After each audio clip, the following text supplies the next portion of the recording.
তৃষার veg কিচেনে তোমাদের সবাইকে স্বাগত। বাঙালির খুব সুন্দর একটা উৎসব, সেটা হলো দোল উৎসব। আর দোল উৎসব মানেই কিন্তু খাওয়া দাওয়া। দোল উৎসবে যারা নিরামিষ খায় তাদের জন্য স্পেশাল তো কিছু থাকতেই হবে, তাই না? তাই আজকে কিন্তু আমি নিয়ে চলে এসেছি দারুণ একটা স্পেশাল পনির মালাইকারি। অনেক মালাইকারি তোমরা খেয়েছো, সেটা হলো আমিষের মধ্যে পড়ে, কিন্তু পনির দিয়ে মালাইকারি এই প্রথমবার আমি রান্না করছি। তাই তোমাদের সাথে কিন্তু পুরো রেসিপিটা আমি শেয়ার করছি, তোমরা পুরো ভিডিওটা কিন্তু দেখতে থাকো। তাহলে চলো আমি শুরু করি। দেখো এখানে আমি ছোট ছোট আলু নিয়েছি। আলুগুলোকে আমি প্রথমে একটু লবণ দিয়ে কিন্তু সেদ্ধ করে নেব, বেশি না, অল্প অল্প সেদ্ধ করব, খুব বেশি সেদ্ধ কিন্তু করা যাবে না, দেখে তোমরা বুঝতেই পারছো আলুগুলো। এরপরে আমি দেখো মটরশুঁটি নিয়েছি। এখানে তোমরা মটরশুঁটি দিতেও পারো, নাও দিতে পারো। মটরশুঁটিগুলো নিয়ে আমি একটু কিন্তু হালকা সেদ্ধ করে নিয়েছি। আর এই যে পনির আমি কেটে নিয়েছি, চৌকো চৌকো করে পনিরটা কাটা হয়েছে।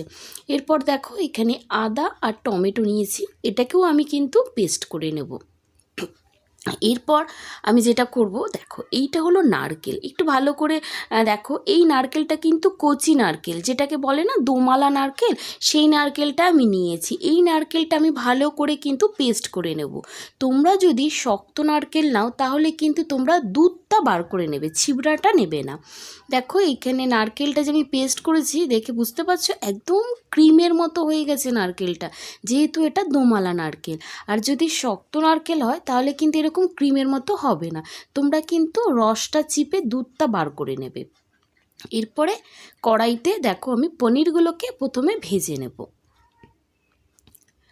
পনিরগুলো কিন্তু এখানে বেশি ভাজা যাবে না, তাহলে কিন্তু এর মধ্যে ভালো করে মশলা ঢুকবে না, তাই হালকা হালকা করে কিন্তু আমি পনিরগুলো ভেজে নেব। দেখো এরকম মানে লালচে লালচে, হালকা লালচে হবে। আমি পনিরগুলো এবার তুলে নেব। এরপর আমি কিন্তু আলুগুলোকেও হালকা করে ভেজে নেব। দেখো আলুগুলোকেও আমি হালকা করে ভেজে নিয়েছি, যেহেতু ছোট আলু সেই কারণে আমি কাটিনি আলুগুলোকে তুলে নিলাম। এবার ওই কড়াইতে তেল দিয়ে দিলাম, আর একটু দিয়ে দিলাম জিরে এবং শুকনো লঙ্কা ফোড়ন।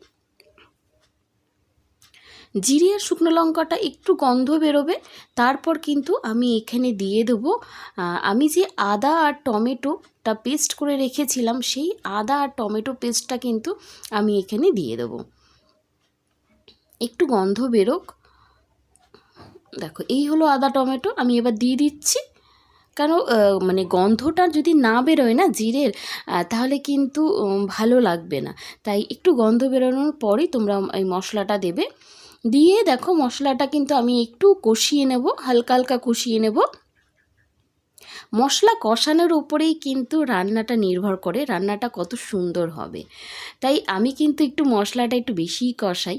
আর এই রান্নাটা কিন্তু একটু সময় সাপেক্ষ। দেখো মশলাটা কিন্তু এখানে আমার কষানো হয়ে গেছে, মানে তেল উঠে গেছে, মানে ভালো করে মশলা কষানো হয়ে গেছে। এবার আমি এখানে পরিমাণ মতো লবণ দিয়ে দেবো, যে যেরকম লবণ খাবে সেই অনুযায়ী দেবে। দিয়ে দেবো এখানে লঙ্কার গুঁড়ো। এখানে আমি একটু বলে রাখছি, এখানে আমি লাল লঙ্কার গুঁড়ো দিয়েছি, তোমরা চাইলে কাঁচা লঙ্কা বাটাও দিতে পারো। দিয়ে দিলাম আমি এখানে ধনের গুঁড়ো কিন্তু অল্প দেবে, আর জিরের গুঁড়োও অল্প দেবে, 1 চামচের থেকে একটু কম দেবে। এরপর দেখো এখানে সমস্ত কিছু হলুদ দেওয়া হয়নি, সরি, হলুদটা আমি দিয়ে দিলাম, কিন্তু হলুদটা তোমরা এখানে না দিলেও পারো। আমি তবু হলুদ দিলাম, সামান্য একটু হলুদ দিলাম, বেশি হলুদ দিইনি।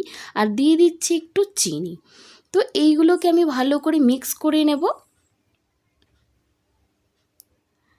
তো এখানে তোমরা যেটা আমি বললাম, হলুদ কিন্তু অনেকে দেয় না, আবার অনেকে দেয়, তো আমি এখানে অল্প দিয়েছি, এটা কিন্তু তোমাদের পছন্দ মতো। এবার আমি এখানে দিয়ে দেবো সামান্য একটু জল, যাতে মশলাটা পুড়ে না যায়। এরপর আমি ভালো করে এটাকেও কষিয়ে নেব। এই রান্নাটা যেটা বললাম আমি একটু সময় সাপেক্ষ, কারণ একটার পর একটা জিনিস দিতে হয়, সব একসাথে দিলে কিন্তু হয় না। তাই এটাকে একটু কষিয়ে নেব আমি। দেখো এটাও আমার কষানো হয়ে গেছে, মানে তেলটা দেখো যখনই তেল বেরোচ্ছে মানে কষানো আমার রেডি। এরপর আমি দিয়ে দেবো আলুগুলো দিয়েও কিন্তু আমি 1 মিনিট কিন্তু মশলাটার সাথে কষিয়ে নেব। আলু দিয়েও দেখো আমি 1 মিনিট ভালো করে মশলাটার সাথে কষিয়ে নেব। যত কষাবে ততই কিন্তু এটার মানে রান্নায়, যে কোনো রান্নায় কিন্তু টেস্ট কিন্তু বাড়ে। এরপর আমি এখানে দিয়ে দেব যেই মটরশুঁটিগুলো রেখেছিলাম সেদ্ধ করা। এই মটরশুঁটিগুলো কিন্তু হালকা সেদ্ধ করা, এর মধ্যে অঙ্কুর বেরিয়ে গেছে, তাতে কোনো অসুবিধে নেই। আর আমি তোমাদের একটু বলি, এখানে তোমরা মটরশুঁটি দিতেও পারো আবার নাও দিতে পারো।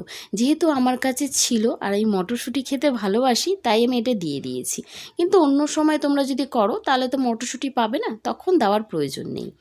দেখো এইখানেও কিন্তু মশলা আমার কিন্তু একদম কষানো রেডি। এবার আমি দিয়ে দেবো পনির। একটা একটা করে জিনিস কিন্তু দিতে হবে।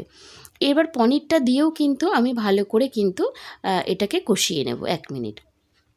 তোমাদের এখানে আমি একটু বলে রাখি, যারা তোমরা আমার ভিডিওটা দেখছো, পুরো ভিডিওটা, তাদেরকে বলি একটু ভালো করে দেখে নিও ভিডিওগুলো, যাতে তোমাদেরই সুবিধে হয় নিরামিষ দিনে। আর দেখো আমি একটু বলে নিই, একটু জল দিয়ে দিলাম এখানে, জল দিয়ে কিন্তু আমি এটা কষিয়ে নেব এবার। তো তোমাদের যদি ভালো লাগে ভিডিওগুলো তাহলে অবশ্যই সাবস্ক্রাইব করো। মাঝে একটু বলে দিলাম আমি, কিছু মনে করো না তোমরা। দেখো আমি জলটা দিয়ে দিয়েছি, জলটা দিয়ে এবার আমি কিন্তু একটা ঢাকা দিয়ে দেবো। আমি 3-4 মিনিটের জন্য ঢাকা দিয়ে রাখবো। দেখো 3-4 মিনিট হয়ে গেছে, আমি খুলে নিলাম, দেখে নিই এবার আমার আলু মটর এবং পনিরগুলো ঠিকঠাক আছে নাকি। কারণ কি সমস্ত কিছুই সেদ্ধ, তবু 2-3 মিনিটের জন্য ঢাকা দিয়ে রাখলাম যাতে রসটা ভেতরে ঢোকে পনিরের। এবার দেখো পুরোটাই কিন্তু আমার একদম ঠিকঠাক আছে। এরপর কিন্তু লাস্টে যেটা, সেটা হলো সেই যে মানে নারকেলের ক্রিমটা করেছিলাম, সেই ক্রিমটা কিন্তু একদম লাস্টে দিতে হবে। ওপর থেকে আমি নারকেলের ক্রিমটা দিয়ে দিলাম, পুরো ক্রিমটা দিয়ে দেবো। দেওয়ার পর কিন্তু আমি 1 মিনিট কিন্তু এটাকে রান্না করব। বেশিক্ষণ রান্না করবে না, 1 মিনিট জাস্ট একটু ফুটবে, তাহলেই কিন্তু হয়ে যাবে। তো তোমরা যদি দোলের দিন যারা নিরামিষ খাও, তারা যদি এরকম সুন্দর একটা পনির মালাইকারি মানে মালাইকারি রান্না করে খাও, আমার মনে হয় দারুণ জমে যাবে সেই দিনটা কিন্তু। দেখো আমি ভালো করে নাড়িয়ে নিলাম, 1 মিনিট ফুটে গেছে। আমি ওপর থেকে দিয়ে দেবো গরম মশলা, আর দিয়ে দেবো এখানে ওপর থেকে ঘি। এই দুটো জিনিস দিতেই হবে। এবং আরও একটা জিনিস আছে যেটা আমি লাস্টে দেবো, একদম লাস্টে। আমি এটাকে ভালো করে নাড়িয়ে সার্ভ করে নেব। সার্ভ করার পরে কিন্তু ওই জিনিসটা দিতে হবে। তো তোমরাও কিন্তু গ্যাসটাকে বন্ধ করে দেবে, দেওয়ার পর সার্ভ করে নেবে। নেওয়ার পর কিন্তু তোমরা এটা দেবে। দেখো নারকেলের কুচিটা কিন্তু তোমরা একদম লাস্টের দিকে দেবে। সেটা দিলে কি হয় বলো তো, একটু নরম নরম লাগে মুখে, বেশ ভালো লাগে।